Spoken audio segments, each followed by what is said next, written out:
नांदेड लोकसभेच्या पोटनिवडणुकीत विजयी झालेले काँग्रेसचे उमेदवार रवींद्र चव्हाण यांनी गुरुवारी सदस्यत्वाची शपथ घेतली। त्यांच्या आधी काँग्रेसच्या सरचिटणीस प्रियंका गांधी यांनीही शपथ घेतली।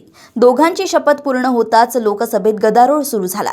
लोकसभा अध्यक्ष ओम बिर्ला यांनी काही मिनिटातच कामकाज 30 मिनिटांसाठी तहकूब केले। गौतम अदानी लाच प्रकरणावर चर्चा करण्याची मागणी विरोधकांकडून केली जात होती, पण अध्यक्षांनी त्यावर चर्चा करण्यास नकार दिला। विरोधक अध्यक्षांसमोरील मोकळ्या जागेत एकत्रित येऊन जोरजोरात घोषणा देत होते। त्यानंतर अध्यक्षांनी विरोधकांना कामकाज चालू देण्याची विनंती केली, पण विरोधक ऐकण्यास तयार नसल्याने कामकाज 30 मिनिटांसाठी तहकूब करण्यात आले। दुपारी 12 वाजता पुन्हा कामकाज सुरू झाल्यानंतर विरोधकांनी पुन्हा चर्चेची मागणी केली, पण तालिका अध्यक्षांनी त्यांची मागणी मान्य न केल्याने विरोधकांचा गोंधळ सुरूच राहिला। त्यामुळे लोकसभेचे कामकाज दिवसभरासाठी तहकूब करण्यात आले आहे।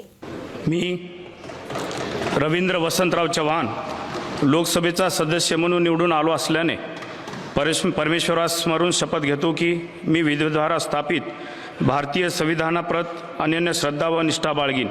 भारतीय सार्वभौमत्वाचे आणि भारतीय एकतेचे निर्वाराने आचरण करीन आणि जे कर्तव्य आता मला प्राप्त होत आहे ते नेकीने पार पाडेन। जय हिंद, जय महाराष्ट्र, जय संविधान।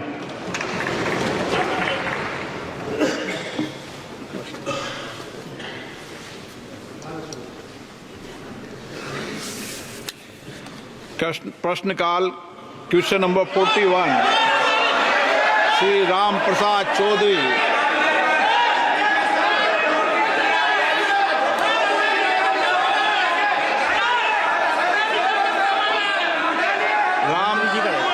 माननीय मंत्री जी